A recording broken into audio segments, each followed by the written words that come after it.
I think the first time I knew what I wanted to do with my life was when I was about 4 years old. I was listening to an old Victrola playing a railroad song. The song was called Hobo Bill's Last Ride. And I thought that was the most wonderful, amazing thing that I'd ever seen, that you could take this piece of wax and music would come out of that box. From that day on, I wanted to sing on the radio. That was a big thing when I was growing up, singing on the radio. And the ultimate, the extent of my dream was to sing on the radio station in Memphis. Even when I got out of the Air Force in 1954, I came right back to Memphis and started knocking on doors at the radio station. I grew up in the 40s, and I heard all these great speeches like Winston Churchill. His most famous or infamous commencement exercise speech was one that consisted of 7 words.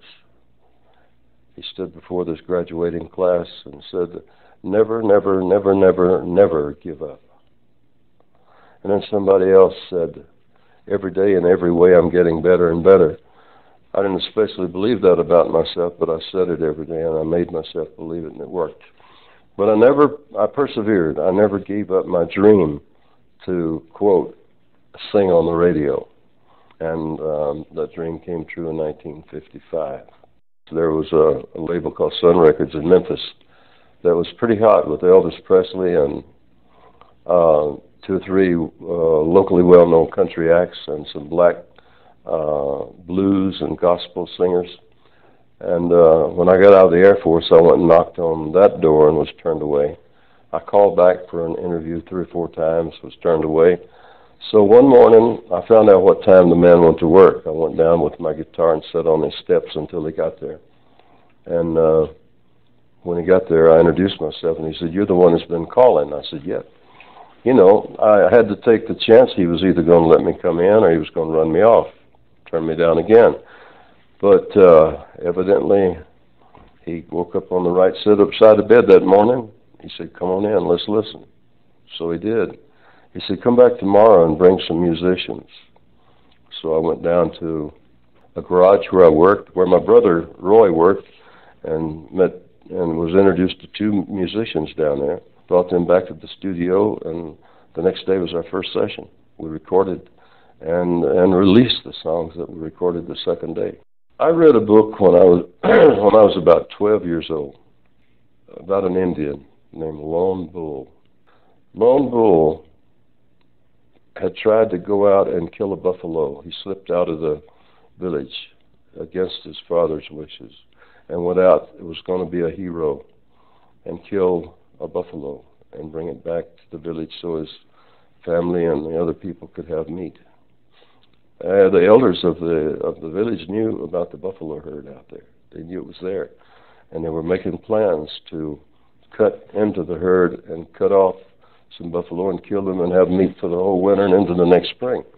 Lone Bull wanted to be a hero. He went out with his bow and arrow and killed a calf and ran the herd off into the next state or whatever. He drug his calf home. His family was fed, but they were ostracized from the village. They had to leave the village. And Lone Bull became a wanderer until he found a village that would take him in. And in that next village that he was taken in, he organized the buffalo hunt that winter. And he had more meat than this village had ever had before. So I learned from my mistakes. I think it's probably the best way, and it's a very painful way to learn, but without pain, the old saying is there's no gain. And I found that to be true in my life. You miss a lot of opportunities by making mistakes. But that's part of it, is knowing that you're not shut out forever and that there's a goal there that you still can reach. So Lone Bull's philosophy was, I'm kicked out of this village, but I will grow up and I'll come into another one and I will do what I set out to do, and that was feed the people. In my little world there in northeast Arkansas on a cotton farm, it was my brother Jack. He was kind of my inspiration, but he was 2 years older than I, and he was killed at the age of 14. I always wanted to be like him. And throughout the year, he was a strong person. He was a Bible student. He was in perfect shape physically. I always wanted to be like him. And when he died, my best friend was still my mother, and she always encouraged me to sing. Matter of fact, we were very poor, and she took in washing from the school teachers, washed their clothes to make money to give me singing lessons, voice lessons. After about 3 lessons, the voice teacher said, "Don't take voice lessons. Do it your way." So I was glad for my mother that I didn't have to take them. It goes back to that music teacher when I was 12 years old. After the 3rd lesson, she said, sing I forget the name of the popular country song of the day. I think it was a Hank Williams. No, it was too early for Hank Williams, I guess. But whatever the song was, I didn't sing it like the artist that sang it on the radio. And she said, "You're a song stylist." I said, "Always do it your way." And from the age of 12, I didn't forget that.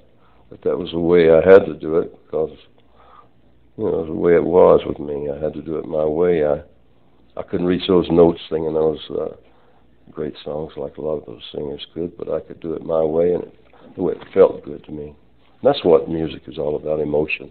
I think Sam Phillips saw the originality in my difference. Matter of fact, he said so. I think that's what it was all about with Sam Phillips and me.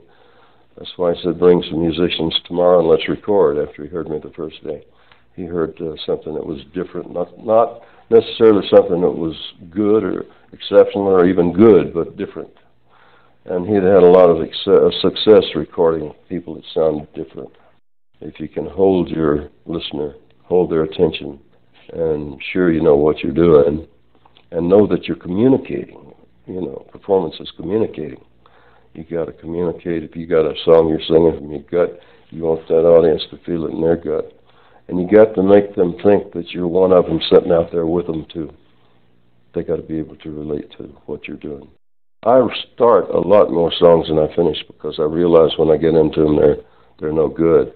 I don't throw them away. I just put them away, kind of store them, get them out of sight.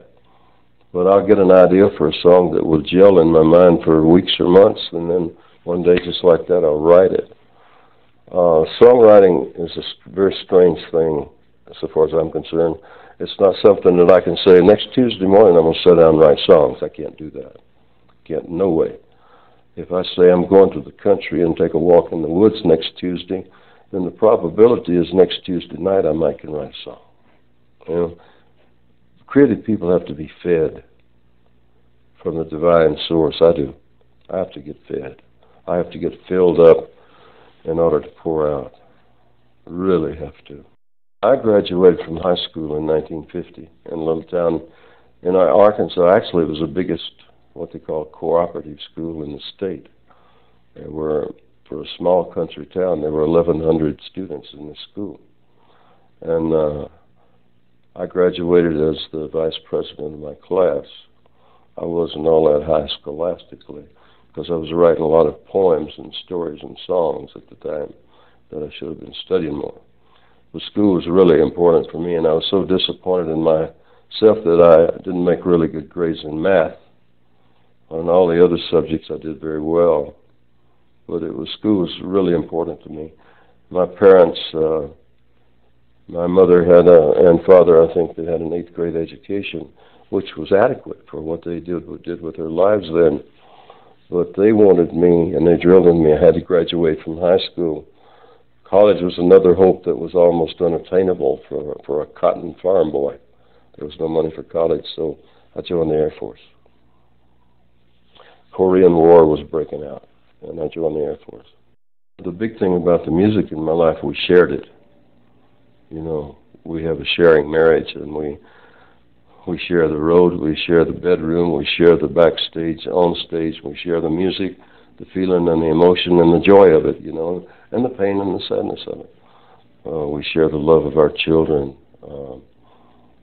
It would be terribly lonely not to have someone to share those things with me, and she's not only a lady who I share my life with, but she's she may have been the person responsible for me still being alive, she and God, because she came along at a time in my life that I was on self-destruct, and she saw what I was doing to myself, and she helped bring me back up out of it.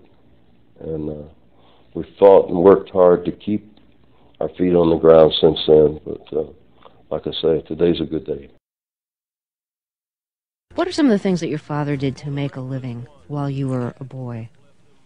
My father was a cotton farmer first, and but he didn't have any land, or what land he had, he lost it in a depression. So he worked as in the woodsman, and cut pulpwood for the paper mills, rode the rails on in boxcars, going from one harvest to another to try to make a little money picking fruit or vegetables. Did every kind of work imaginable, from painting to shoveling to herding cattle. And he's always been such an inspiration to me because of the varied kinds of things that he did and the kind of life he lived. He inspired me so that all the things he did so far, from being a soldier in World War I to being an old man in his patio sitting on the porch watching the dogs, I think about his life, and it would inspire me to go my own other direction. And I just like to explore minds and the desires of the people out there. It's interesting that you say your father inspired you so much. I'm sure you wouldn't have wanted to lead his life picking cotton. I did, until I was 18 years old, that is. Mm-hmm. Then I picked the guitar, and I've been picking it since. Right. Did you have a plan to get out? Did you very much want to get out of the town where you were brought up and get out of picking cotton? Yeah, I knew that when I left there at the age of 18, I wouldn't be back. Mm-hmm. And it was common knowledge among all the people there that when you graduate from high school here, you go to college or go get a job or something and do it on your own. And having been familiar with hard work, it was no problem for me. But first I hitchhiked to Pontiac, Michigan, and got a job working in Fisher Body, making those 1951 Pontiacs. I worked there 3 weeks, got really sick of it, went back home and joined the Air Force. You have such a wonderful, deep voice. Did you start singing before your voice changed? Oh, yeah. I got no deep voice today. I've got a cold. But when I was so young, I had a high tenor voice. I used to sing Bill Monroe songs, and I sing Dennis Day songs like oh no, songs that he sang on the Jack Benny Show. Wow! Every week he sang an old Irish folk song, and next day in the fields I'd be singing that song if I was working in the fields. And I always loved those songs, and with my high tenor, I thought I was pretty good, almost as good as Dennis Day. But when I was 16, my father and I cut wood all day long, and I was swinging that crosscut saw and hauling wood. And when I walked in the back door late that afternoon, I was singing, "Everybody gonna have religion and glory, everybody gonna be singing a story." I sang those old gospel songs for my mother, and she said, "Is that you?" And I said, "Yes, ma'am." And she came over and put her arms around me and said, "God's got his hands on you." I still think of that, She realized you had a gift. That's what she said, yeah. She called it the gift. You left home when you were about 18. And then how old were you when you actually went to Memphis? Well, I went to Memphis after I finished the Air Force in 1954. Mm-hmm. I lived on that farm until I went to the Air Force. I was in there for 4 years, and when I came back, I got married and moved to Memphis. Got an apartment, started trying to sell appliances at a place called Home Equipment Company, but I couldn't sell anything and didn't really want to. All I wanted was the music, and if somebody in the house was playing music when I would I would stop and sing with them. Like one time, Gus Cannon, the man who wrote Walk Right In, mm-hmm. which was a hit for the Rooftop Singers, and I sat on the front porch with him day after day when I found him and sing those songs.